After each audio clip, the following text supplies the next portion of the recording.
De acordo com o Tribunal Superior Eleitoral, o TSE, o eleitorado brasileiro é majoritariamente feminino, o que corresponde a 52,65%. Entretanto, não vemos essa representatividade nos cargos políticos.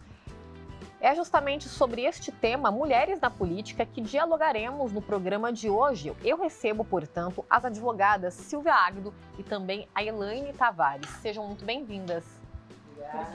Obrigada pela oportunidade, muito boa tarde. É um prazer estarmos aqui. Então, eu falei desse dado do TSE, e aí um acréscimo é que esse eleitorado, além de ser majoritariamente feminino, ele também está envelhecendo cada vez mais, né? Mas, na prática, nós não vemos essa representatividade. Nós ainda somos subrepresentadas nos cargos políticos. É exatamente isso. Quando a gente percebe que nessa última eleição de 2022, nós tivemos 18% das vagas das câmaras preenchidas. Para você ter uma ideia, é muito pouco diante das cadeiras hoje representadas. Mas é um grande salto para nós mulheres. Imaginamos que em 2002, há 22 anos atrás, foram eleitas apenas 45 mulheres e hoje a gente tem 91%. Então eu acho que isso é um grande salto para a questão feminina, para a questão do voto e das políticas públicas que podem ser implementadas diante desse aumento, né? Eu acho que é de fundamental importância que a gente tenha várias mulheres participando da política, apresentando propostas, trabalhando para que a gente possa encontrar soluções para a política feminina, para as questões femininas, não só para questões femininas, mas para a questão do país, né? Eu acredito que esta ascensão das mulheres, eu acho que ela vai repercutir também futuramente nas próximas eleições, nas eleições municipais. Haja vista que em São José dos Campos nós temos apenas 3 mulheres eleitas. Eu acho que é muito importante que a cidade busque encontrar mulheres também para a Câmara Municipal. É importante para as nossas políticas. Eu acho até para oxigenar um pouco essa discussão da questão feminina, da saúde, da educação, da finança, da questão do trabalho. E só para a gente, antes da Elaine continuar, para a gente exemplificar, o TSE também divulgou o perfil médio dos candidatos das últimas eleições do ano passado, 2022, que é majoritariamente do sexo masculino, o que corresponde a 66,6%, tem em média 49 anos, ensino médio completo e pela primeira vez é negro. Mas aí interessante a gente ver esse recorte, mas aí mais uma vez, né, as mulheres ainda estão pouco representadas. Né? Pegando um link no que a Silvia falou, nós temos 91 mulheres eleitas, né? Mas apenas salto, né, até de 77 para 91 nas últimas eleições, isso falando da Câmara dos Deputados. Sim. Mas apenas 2 ocupam lugar de liderança. Sim. Né? Nós temos são 513 cadeiras, né? 91 mulheres só. Exatamente. É um número muito irrisório. Né? E tem países que majoritariamente as mulheres ocupam lugares de liderança que se vê uma política pública mais inclusiva. Então, é muito importante essa pauta da mulher, trazer essa pauta da mulher. Não só, quando a gente fala sobre mulher, a gente não fala só sobre a mulher, a gente fala sobre a mulher trans, a mulher não binária, a gente traz a mulher indígena, a mulher deficiente, a mulher negra, né? Para essa pauta que é super importante a representatividade. Quanto mais a mulher ela fica em evidência, mais ela encoraja outras mulheres a entrarem na vida pública. Né? Eu estava assistindo uma cientista política falando que ela faz um curso de política para as mulheres, né? Conscientização política para as mulheres, e nesse curso ela fala que ela inicia o curso com 300 mulheres e a primeira pergunta que ela faz é quantas delas têm a pretensão de entrar para a vida pública, que só 2 ou 3 levantam a mão. E não há esse incentivo, né? Exatamente. Só para complementar um pouco dessa discussão, eu acho que assim, um dos pontos que eu acho que são importantes também discutidos, nós temos todas essas mulheres, as mulheres trans, mas nós temos também uma população carcerária que ela não é vista, né? Que ela também não é olhada. Então, eu acho que assim, é importante que se tenha políticas para isso. Há pouco tempo atrás, nós tivemos uma discussão horrível sobre a questão do absorvente. que é uma coisa muito óbvia, é uma pobreza carcerária, mas é muito óbvia para nós. Agora, para quem está do outro lado, é importante também que se pense nessas políticas, né? Eu acredito muito nisso. A gente tem que mudar um pouco essa cultura, né? De achar que só quem pode estar na política é um grupo de pessoas. E, na realidade, não é. Democrático, né? A democracia ela tem que existir, né? Dentro dessa discussão, eu queria muito ressaltar, eu acho que a Elaine pode complementar um pouco melhor, sobre a escolaridade das pessoas que estão hoje dentro da questão da Câmara. Que estão se representando. São os representantes. Vocês têm somente pessoas com nível superior. Você não empresários, até o próprio TSE divulgou, né, recentemente, e aí tem uma lista. A maioria são empresários seguidos por advogados, e aí houve uma queda na representação de professores, né, de pessoas de mais baixa renda mesmo. Sim. Então, basicamente, são pessoas brancas, né? A gente viu esse recorte, como eu falei no começo, que pela primeira vez na história, o maior número a média dos candidatos são homens negros, né? Mas a gente são pessoas brancas de classe média alta, o que acaba não representando, em sua maioria, a população do Brasil. O Brasil é um país pobre, né, de proporções continentais, a maioria da população é pobre, então acaba essa população sendo subrepresentada. Sobretudo o que a gente está falando, né? As mulheres. Exatamente. Falta de políticas públicas. Desculpa, pode continuar. Não pode... Então, é uma pauta interessante, porque quando você pensa na mulher negra sendo eleita, nós temos o exemplo da Benedita da Silva, que foi a primeira mulher eleita no Brasil, né? E depois ela foi eleita, salvo engano, deputada, primeiramente, e depois ela foi uma governadora. E ela trouxe políticas públicas maravilhosas para a mulher, ela trouxe uma pauta para a mulher, uma evidência para a mulher. E como mulher negra, né, nós queríamos ter mais Benedita Silvas nos cargos públicos, né? Mas eu acho que isso vem acontecendo, sendo bem pessimista, porque existiu toda uma pauta de conscientização da população negra. Não é por uma valorização ainda o que seria necessário que acontecesse, né? Entender a dor dessa população negra, acolher e entender por que temos que fazer política pública, assim como temos que fazer política pública para os indígenas, para os deficientes físicos, né? Mas eu acho que essa pauta ela vem trazida por esses candidatos majoritariamente negros, né, pretos, porque ela houve todo um burburinho em cima dessa questão e trouxeram para olha, como somos inclusivos, mas não trouxeram pela realidade dos fatos, né? E aí a Silvia pode falar bem sobre isso, porque... Isso vai dar um programa, né? Mas eu acho que o que é mais importante é a gente fazer essa discussão, porque assim, que essas pessoas, quando foram eleitas, elas tiveram uma mudança, nós tivemos uma mudança na pauta de discussão. Nós tivemos leis que foram aprovadas que foram da questão do racismo. Então, assim, quando a gente traz para uma Câmara, quando a gente traz para o Senado mulheres ou pessoas da sua minoria, a gente tem pautas super interessantes que vale a pena a gente discutir. Né? A questão dos negros, a gente trouxe a questão do racismo, que era uma coisa que era muito subjetiva.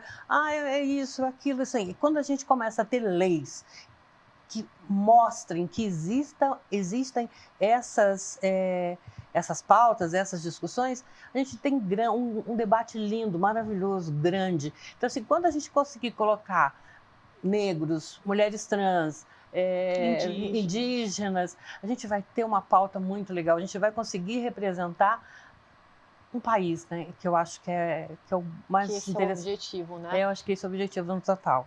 Mas, assim, é uma questão cultural. Enquanto a gente não mudar essa cultura, a gente vai ficar ainda refém desse grupo minoritário de branco, engenheiro, advogado, médico, empresário. E aí a pauta deles é diferente. É muito diferente da minha pauta, da sua pauta, da pauta daquele que vai para uma escola deficitária, que utiliza um serviço público ruim, né? Então a gente precisa realmente se fazer representar. E as mulheres é fundamental, porque quando as mulheres se engajaram, nós tivemos projetos lindos, leis maravilhosas, né? E isso é importante que se faça. Essa discussão ela tem que acontecer, né? O ideal é que tivesse realmente uma união, né? A gente falava aqui em off, até independente da bandeira. A gente sabe que tem bandeiras, ideologias, mas que pensassem no bem comum, né? Seja nas mulheres, na população de uma maneira como um todo, né? Divergências. Isso é absolutamente comum, normal, faz parte do jogo, né, da democracia. Mas é muito boa, porque na verdade ela enriquece o diálogo no debate. Mas que todos pensem, né, vamos nos unir por uma pauta boa para a população geral. Para a gente dar seguimento, então, vamos falar rapidamente da questão desse processo histórico, a mulher por si só, o voto, né? A gente começou a votar bem depois dos homens, né? Já começa por aí e é um processo histórico que até hoje a gente tem esses resquícios, né? Que refletem no dia de hoje, em pleno século XXI. Pode falar? Pode falar. Então vamos lá. Eu acho super interessante essa pauta. É uma das pautas que eu mais gosto de estudar. Eu acho que porque assim, o nosso voto começou agora. Nós somos novas, ainda nós temos 91 anos que as mulheres estão votando. É muito pouco, né? Imaginar que assim, que o nosso processo... 30 anos para se candidatar, né? Mas é muito pouco, né? 91 anos, quando a gente vê as mulheres votando, então, assim, a participação da mulher ela é muito restrita ainda a questão, porque a gente ainda não conseguiu entender que o espaço de poder, o espaço da mulher é a política, ela também é na política. Ela pode participar, ela tem que participar, ela tem que discutir, ela tem que participar dos grandes debates, Ela não tem que participar só do debate da questão do fogão, do preço da batata. Não, ela tem que participar da discussão de economia no Brasil, da educação, da saúde, do planejamento urbano, né? Para onde vai a minha cidade, para onde vai o meu país, quais são as pautas hoje que nós estamos discutindo nesse país. A gente não tem que ficar restrito só à questão da educação, né? Coisas que se diz, isso aqui é coisa de mulher. Não, nós temos que participar dos grandes debates. Nós, mulheres, nós temos não só capacidade, nós temos mulheres brilhantes nesse país que fazem discussões fantásticas sobre a questão do planejamento urbano, da finança, da educação, da saúde, né, da questão do direito. Nós temos mulheres brilhantes e a gente não vê essas mulheres participando dessas pautas. Haja vista aqui mesmo na nossa cidade. Você não tem as nossas pautas aqui na cidade. É raro eu ver uma ou outra vereadora discutindo. Eu gostaria muito de ver as nossas vereadoras, mulheres, mais advogadas, mais engenheiras, mais médicas, mais gerontólogas. Falo gerontólogas porque eu vejo que a nossa população está envelhecendo. E eu tenho uma gerontóloga na minha família e ela fala disso. Ela é formada na Universidade de São Paulo e ela fala dessa discussão sobre a questão do envelhecimento da nossa população. E nós, mulheres, estamos envelhecendo, né? E assim, e nós temos que estar discutindo essa pauta da questão do envelhecimento da população. É fantástico quando a gente começa a ver que a gente está muito aquém ainda de uma política pública para nós, mulheres, que estamos envelhecendo. Porque eu já estou nos 50, então eu acredito, não só eu, mas assim, a gente tem que buscar políticas públicas, leis que estabeleçam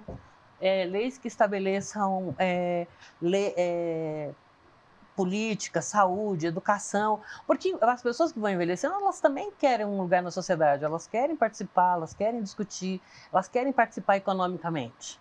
Joia. Então, é importante também falar essa questão da mulher incluída no poder público, né? Mas a gente não pode falar só do executivo também, a gente sempre precisa falar do legislativo, do judiciário, a mulher precisa ter esse impacto, né? Em todos os poderes e precisa ter, porque a mulher é sempre colocada à prova, né? Nós tivemos um episódio de uma mulher numa Assembleia Legislativa que foi violentada sexualmente. Mas, em contrapartida, também tivemos uma deputada que amamentou durante uma plenária. Então, a vinda da mulher para a política não é só para fazer política pública para a mulher, né? O que nós pensamos no cenário geral, nós pensamos que a mulher, ela, por ser mais inclusiva, ela traria uma representatividade de inclusão mesmo, de todas as categorias, de todas as minorias, né? Então, é por isso que é importante que as mulheres tenham cadeiras em todos os poderes, né? Em todos os âmbitos, tanto no poder judiciário, quanto no executivo, quanto no judiciário. Isso aí. Bom, o Diálogo da Cidade de hoje está falando sobre mulheres na política. Tá um bate-papo bem bacana, tá gostando? Bem informativo, né? Não saiu daí que voltamos já já.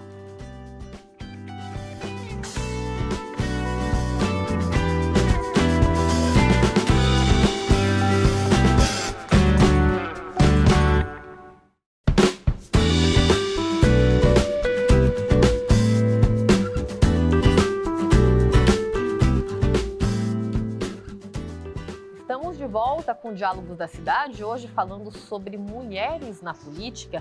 Eu quero voltar já com um dado, gente, de que o Brasil, olha só a situação, tá na 131ª colocação, um ranking de 193 países no quesito representatividade das mulheres.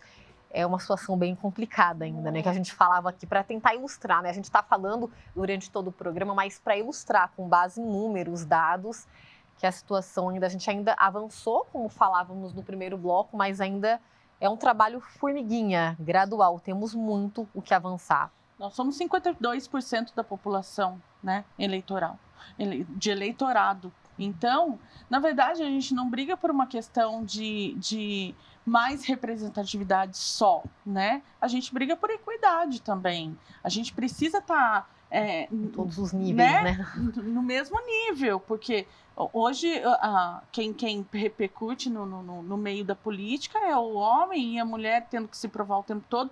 Nós temos índices, inclusive, menores de representatividade feminina em cargos políticos do que em países árabes, que são extremamente machistas, né? Uhum. Então, a gente vem trazendo essa coisa da mulher negra na política, em minoria por causa de um racismo estrutural. A gente tem a mulher em minoria na política por causa de um sexismo, né? Por causa da mulher estar sempre sendo diminuída, sempre recebendo violência, sempre sendo interrompida quando fala, né? E é por isso que a gente precisa dessa representatividade, né? Eu digo que um assunto, quanto mais ele é externado, quanto mais ele é debatido e quanto mais ele é trazido a conhecimento e conscientização, ele é um assunto que ele se torna corriqueiro e aquilo passa a valer como uma normalidade. É um processo educacional. Exatamente, mesmo, é um processo educacional. Né? E aí você falou do sexismo, de ter que se provar. Sim. É bem isso, né? A mulher em todos os níveis. Aí eu trago até o exemplo, na Finlândia, a primeira-ministra vazou um vídeo dela dançando numa festa, num momento de lazer, aproveitando com amigos, e aí depois ela teve de se provar, né? A oposição pediu testes toxicológicos para ela. Por que eu estou falando isso? Porque se um homem, a gente, né, nós como sociedade, a gente tende a normalizar isso, né? Mas ele estava no momento dele de lazer. A mulher já é algo absurdo, né? Ela estava, se divertindo no momento de lazer. É muito isso também, né? A mulher, ela tem que se provar o tempo todo. A mulher, ela tem que provar desde o dia que ela nasce, né? Ela é obrigada a ser, ela é tida como sexo frágil e ela acaba fazendo os piores serviços que se dão para ela, né? No mercado de trabalho, ela é colocada dentro dos piores lugares, ela faz a mesma coisa e ganha menos. Né? Então, assim, a discussão ela passa não só pela questão da política, mas passa pelo mercado de trabalho, na própria educação que nós temos. Enquanto a gente não mudar essa cultura de que, assim, que mulheres... Por que nós não podemos sair para tomar um chopp depois do trabalho? Porque será que nós somos... E os homens podem? Nós não podemos. Qual que é a diferença? Por que uma ministra, a primeira-ministra, não pode sair, dançar, dar uma relaxada? Por quê? Porque ela é diferente? Ela também não passa pelos mesmos estresses? Não, ela não pode, porque ela é mãe. A mãe não pode. Agora... isso é uma coisa que, se hoje a gente muda essa discussão dentro dessa sociedade, que assim, nós mulheres devemos e nós vamos ocupar os espaços que estão aí. Então, assim, as pessoas têm que aprender, a sociedade tem que aprender a nos respeitar. né? Quanto mulheres, como ser política, como profissional, como donas de casa, como mãe, como tia, como vó. As pessoas têm que nos respeitar. Nós temos o direito de sair, de passear, de dançar, de ser feliz. Não é porque eu sou mulher que eu tenho que passar minha vida no fogão. Não, eu estudo, eu faço mestrado, eu estudo, eu saio, me divirto. Eu sou uma mulher que eu tô dentro do meu tempo. E ninguém pode tirar isso de nós. Então o machismo, ele vem com essa discussão de que tirar isso da gente. Ah, você não pode. Ah, por que você não pode? Qual que é a diferença? Né? Então, assim, é essa discussão que eu acho que tem que se estreitar dentro da sociedade, como você disse, assim, é uma questão cultural. Né? Nós somos subrepresentadas dentro da questão política. Hoje eu estava discutindo com uma pessoa que, assim, a primeira ministra do Supremo Tribunal Militar foi agora, há pouco tempo. E o Supremo Tribunal Militar, ele está aí há quase 200 anos, 300 anos. Agora, em 2020 foi a primeira mulher, teve a primeira mulher ministra do Supremo Tribunal Militar. Sim, e vira notícia, né? Porque a gente não está habituado a receber informações como essa, o que devia ser natural. A gente já falou aqui, né, que é um processo estrutural mesmo, a nossa subrepresentação na política, apesar de sermos majoritárias. Mas para a gente ir um pouco mais a fundo, ampliar um pouquinho, quais outras barreiras que vocês acham que elas são impostas, que prejudicam com que nós tenhamos mais mulheres, né? Como a gente já mencionou, o nosso país tem mais mulheres e mulheres negras de periferia, pessoas que precisam de auxílio do governo, do Estado, né? Então, assim, a que vocês acham que se deve essa situação, além da questão estrutural, cultural, que nós já falamos? Quais vocês acham que seriam os outros gargalos que impedem que nós avancemos nessa pauta? Eu acho que, em primeiro lugar, a gente precisa combater esse machismo, né? Que já vem estrutural mesmo, que a gente vem de uma sociedade patriarcal, né? E a mulher, a própria mulher, ela vem intrinsecamente machista. Então, fica difícil, às vezes, até você estar no ambiente de trabalho com outras mulheres, porque existe esse machismo, né? E existe essa diferença. Então, não adianta uma mulher estar na política, uma mulher estar no poder, se ela não tiver a pauta da mulher. Eu não tenho como discutir sobre melhorias para a mulher ou sobre os direitos da mulher sem estar inserida realmente nesse contexto, né? Sem inserir todas, sem exceção. Né? Eu não posso fazer... eu não posso ser sectária, eu não posso fazer uma segregação, né? E fora isso, a gente precisa combater nós temos que ser combativas mesmo, nós temos que nos impor perante a sociedade, porque nós vamos para uma festa e a primeira pergunta que fazem para a gente numa festa é: cadê seus filhos? Uhum. Que não é uma pergunta que fazem normalmente para os homens, né? Onde estão os seus filhos? Poxa, você vai contratar a mulher, mas ela é engravida, né? Ela vai tirar a licença maternidade, vai amamentar? Como que você vai fazer? Como que você vai fazer para trabalhar sendo mãe? Né? Então, isso tudo são pautas que precisam ser discutidas, são pautas que precisam ser eliminadas para que a gente possa falar da efetividade da mulher em todos os âmbitos de poder de decisão, de poder de estar inserida nesse não só no mercado de trabalho, como na política e como em qualquer lugar. E aí também vai, né, a questão da educação que a gente fala, da informação, porque aí vai do senso crítico, né? Exatamente. Muitas pessoas que não têm acesso à educação também, elas vão ser facilmente influenciadas, né? Não vão ter esse senso crítico de, poxa, não tá legal, né? Preciso mudar a estrutura, preciso ser feito alguma coisa. Como você mesmo disse, de uma forma muito brilhante, é de fundamental importância que nós mudemos a questão cultural. Nós temos que entender que as mulheres são capazes. Quando a gente fala da discussão que as mulheres hoje elas não estão nos grandes espaços de poder, não é só na questão da política, é na questão do mercado de trabalho. Raramente a gente vê, é difícil a gente ver, hoje a gente ainda vê um pouco mais, mulheres em profissões como engenheiro, como médicas, né? Antigamente eram profissões majoritariamente masculinas.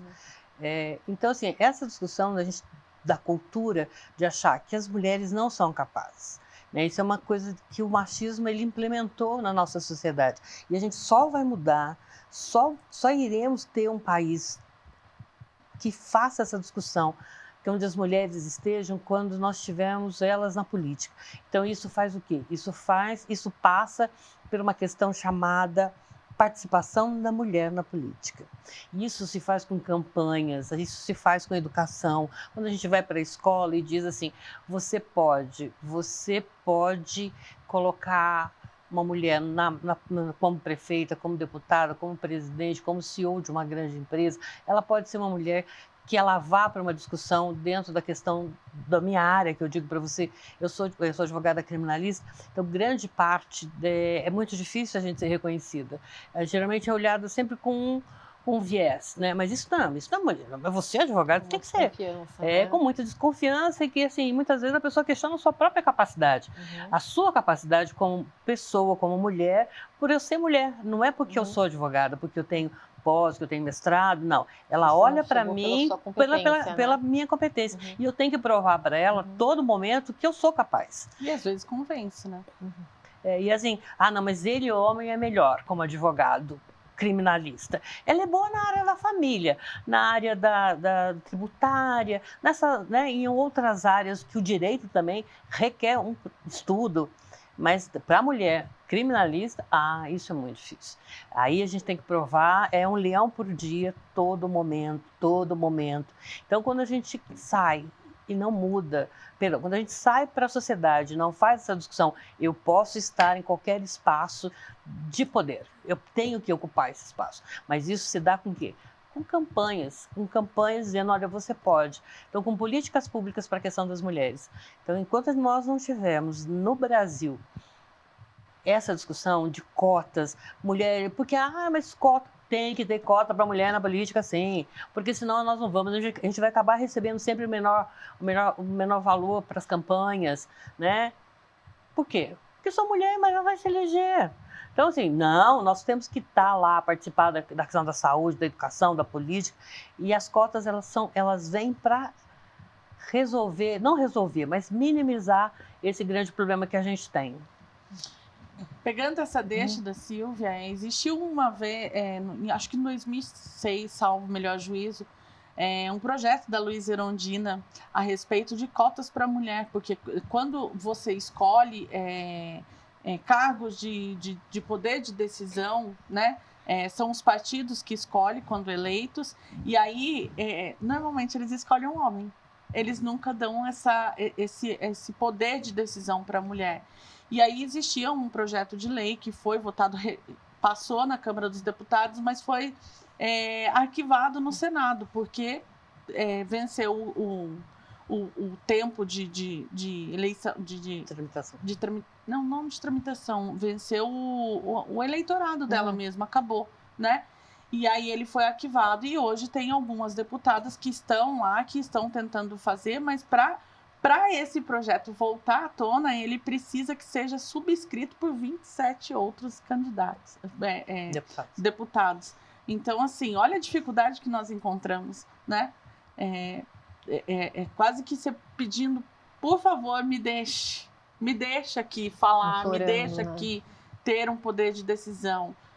É isso. Eu acho que a fala de uma pensadora que eu gosto muito, e ela diz o seguinte: somente nós, mulheres, podemos colocar em pauta as nossas reivindicações. Só nós. Simone, né? Somente nós podemos colocar em pauta as nossas reivindicações. Porque a nossa reivindicação não é só coisa simples, né? Nós também nós também temos pautas aí que são de fundamental importância, principalmente na nossa saúde, na nossa educação, por questão de cultura. É isso. Bom, a gente vai para mais uma pausa, então tá bom o bate-papo, né? Passa rapidinho, mas não saiam daí que daqui a pouquinho estamos de volta com o Diálogos da Cidade.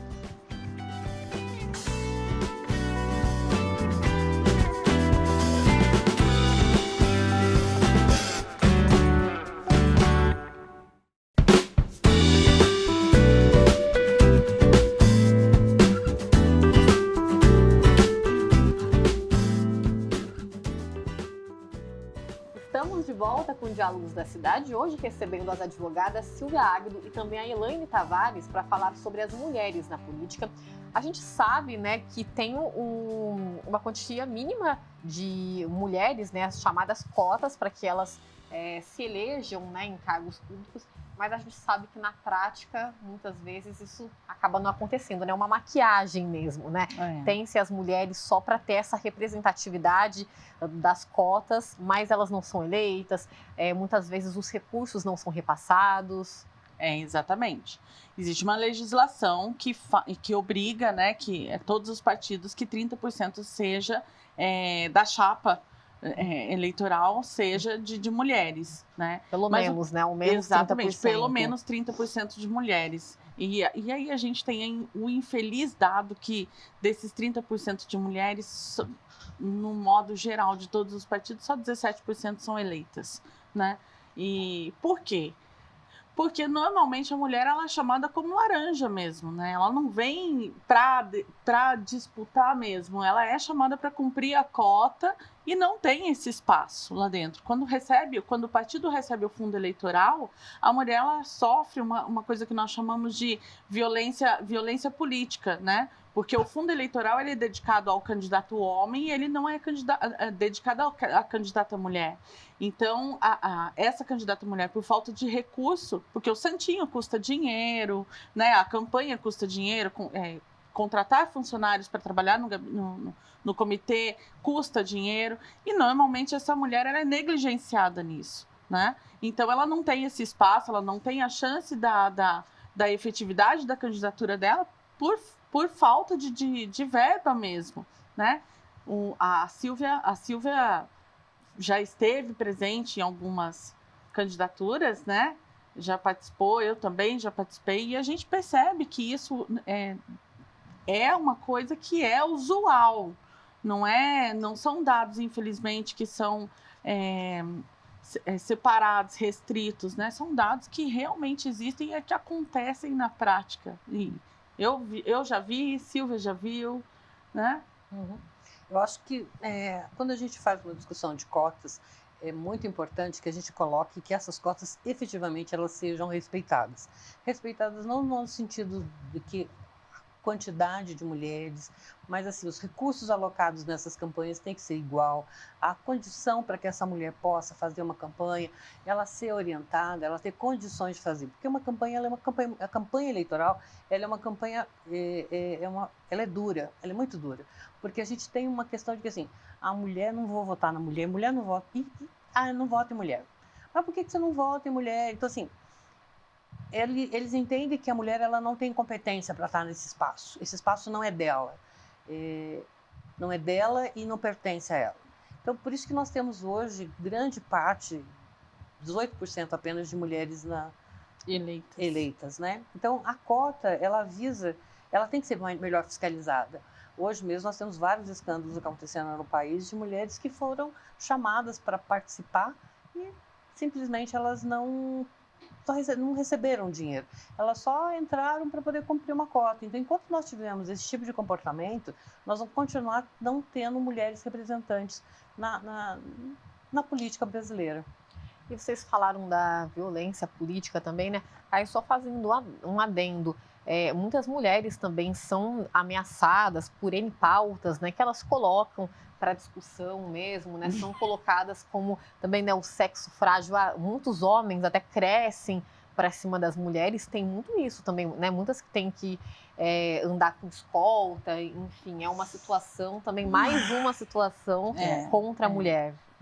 O homem normalmente ele vem com essa cultura do mimimi, né? Então toda e qualquer pauta que a mulher coloque, que seja para garantir o seu direito, seja contra a violência, seja contra o estupro, seja contra qualquer pauta que traga para a mulher, o homem ele vem com esse discurso do ai, que mimimi, ai, que, né, porque não lutam por igualdade, por que não querem igualdade, por que querem brigar por direitos a mais, né? E é justamente isso, porque nós somos mortas, violentadas, porque sempre que a gente tem uma palavra de mais liderança ou um comportamento que seja mais combativo, nós somos colocadas como as histéricas, né? As reativas, né?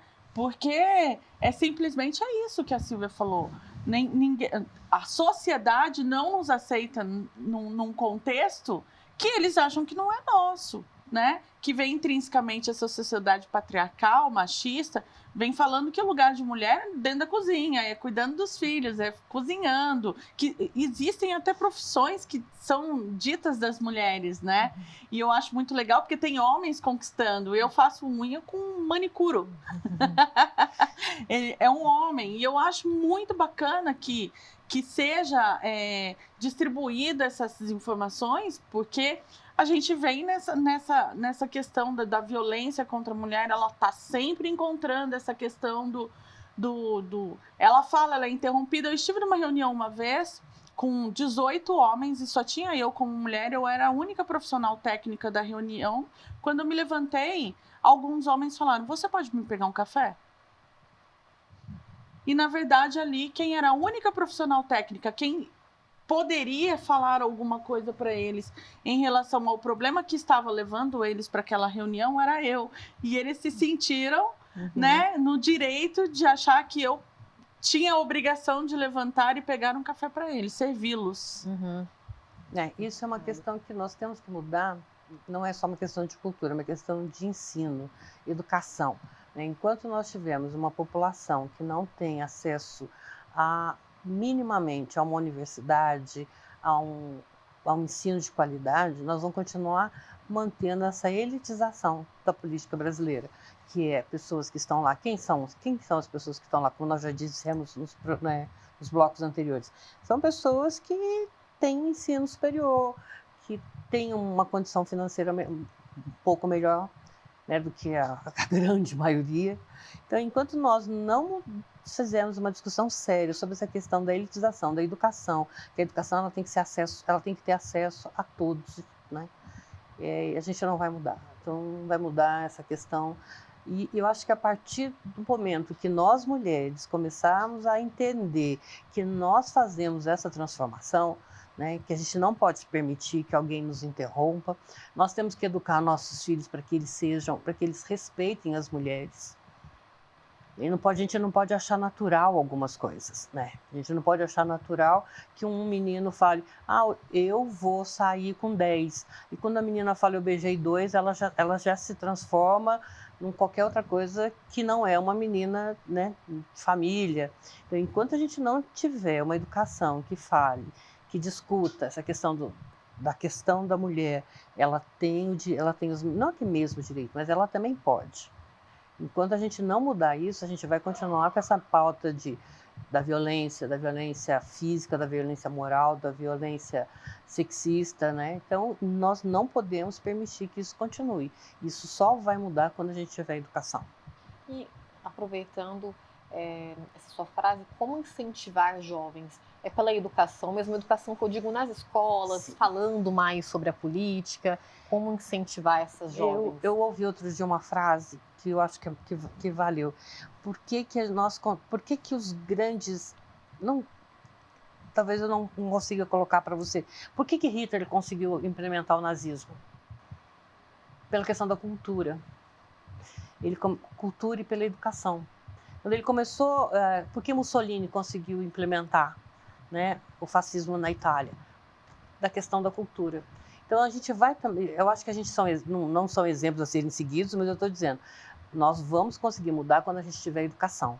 Quando as pessoas tiverem condições de educar, quando o jovem conseguir entender o que é certo, o que é uma fake news, o que é uma verdade. Quando ele entender que a cultura não é o telefone, não é Facebook, não é mídia social, é um livro, é um debate, é uma discussão, aí sim, aí a gente vai conseguir mudar. Enquanto nós continuarmos com essa cultura imediatista, de que a cultura é assim, ela começa de manhã, à tarde, no dia seguinte ela nem embrulha o peixe. Antigamente a gente falava que a notícia de ontem embrulhava o peixe de hoje. Nem isso a gente consegue mais, porque nós não temos nem essa mídia mais impressa. Mas, assim, é só através da cultura. A cultura e a educação, ela vai transformar esse país. Quando a gente tiver uma boa música, um bom teatro, quando a gente tiver bons livros, quando tivermos acesso a bons livros, tiver condições financeiras de acessar um bom livro, um bom teatro, uma boa música, a gente vai mudar esse país. A educação, o esporte, ela muda um país. Só dessa forma, pelo menos assim eu entendo dessa forma: educação, cultura e esporte. Concorda? Concordo plenamente, né? Tanto que eu sou nós temos uma comissão que chama OAB Vai à Escola, que é justamente para levar esses informativos para essas crianças de formação mesmo, né? Que estão se formando e que precisam aprender sobre política, sobre economia, sobre o direito das mulheres, sobre o direito dos homossexuais, sobre os direitos dos professores, sobre os direitos dos pais, né? Porque existe essa estereotipação das mulheres. A mulher é aonde? A mulher é em casa, cuidando dos filhos. O gay é o promíscuo, né? A lésbica é a promíscua. E existe essa estereotipação da sociedade que precisa acabar. E a gente só consegue isso com informação. Se nós não conseguirmos debater sobre o assunto incansavelmente, nós não vamos chegar a lugar nenhum, porque o assunto precisa vir à baila, todos os assuntos com relação à minoria, não só com relação às mulheres, mas o assunto precisa vir à baila e ser exaustivamente discutido para que seja normalizado. Uhum. E vocês falaram sobre isso, dessa ida de vocês nas escolas para levar essas informações e também desmistificar, né? Eu acho que a política ainda ela é vista como uma coisa distante, uma coisa difícil, de que não é para todo mundo mesmo. Mas a ideia é desmistificar isso, né? Não, exatamente. Todos podem. Todos podem, sem exceção, né? O que você precisa saber é saber fazer política, né? Ter um mínimo de compreensão de política pública, saber e principalmente ouvir o povo, né? É o seu eleitorado que você precisa atender. Então, não necessariamente uma pessoa trans ela vai fazer só política para pessoas trans, não necessariamente uma mulher vai fazer política só para uma mulher, e é essa inclusão mesmo, saber que a democracia faz parte e está aí para todo mundo. Exatamente, eu acho que é isso. A política ela está no nosso dia a dia, né? E ela tem que ser discutida com todos. Na última campanha, agora em 2022, nós tivemos uma campanha do TSE chamando os jovens. E a gente teve uma grande adesão dos jovens. Então, eu achei interessante. Então, do eleitorado, né? De 16 anos. 16 a 18 anos. Então, assim, provou-se mais uma vez que uma campanha de esclarecimento, que chame as pessoas para uma discussão, ela funciona. Ela faz a diferença. Um movimento bem bacana, né? Sim. E rapidamente, a gente está na reta final, por curiosidade, como que tem sido essa adesão dos jovens quando vocês vão nas escolas? Eles perguntam, eles têm essas dúvidas, eles se envolvem? Então, nós não chegamos a ir ainda à escola, estamos fazendo planejamentos para ir, né? Até porque é uma comissão nova, é uma comissão que não tem tanto tempo assim, então nós dependemos de outros estabelecimentos de ensino, de autorizações, né, para a gente poder entrar nas escolas, mas é uma pauta que nós já estamos discutindo, trabalhar também, não só a pauta da política, mas a pauta de tudo que é política pública. Isso precisa ser discutido. O jovem ele precisa saber que o bullying é crime, ele precisa saber que a homofobia é crime, ele precisa saber que corrupção é crime, né? E aí é isso que a gente pretende levar para as escolas. Nós não levamos ainda, mas pretendemos levar essa pauta para a escola. E vocês, para a gente encerrar de vez, então, vocês gostariam de deixar algum recado, alguma mensagem diante de tudo o que a gente discutiu aqui hoje? Eu gostaria de dizer o seguinte, que mulheres participem, procurem se informar, vão atrás, né? Até a Câmara Municipal, vem até aqui, procure algum vereador, Procura saber quem você votou para deputado, queira saber como é que está o seu deputado, o que ele está fazendo, o que seu senador está fazendo. Manda e-mail, cobra. A efetiva participação da mulher na política se dá também para os meios de cobrança. O que está fazendo? O que você deixou de fazer? Que projeto você está aprovando? É isso, que as mulheres elas tenham a compreensão de que elas podem mudar a nossa política. E entender até que é um espaço público, né? Sim. Que a mulher ela pode vir numa sessão de Câmara, ela pode assistir uma sessão de Câmara. Deve, né? Todos deve assistir, inclusive, né? População. E é isso, é procurar se informar o quanto mais e saber que a democracia ela existe para todos. É isso, gente. Obrigada mais uma vez pela presença de vocês, viu? Foi um bate-papo riquíssimo. Então é isso, o Diálogos da Cidade de hoje fica por aqui. Como vocês sabem, este programa pode ser revisto na íntegra no youtube.com/câmara-sjc. Vocês podem nos acompanhar também pelo canal aberto 12.3. Quer saber as novidades da TV Câmara de São José dos Campos? Vocês podem nos acompanhar também agora pelo Instagram, que é o @tvcâmara-sjc. Eu fico por aqui, mas semana que vem estamos de volta com mais Diálogos da Cidade. Até mais!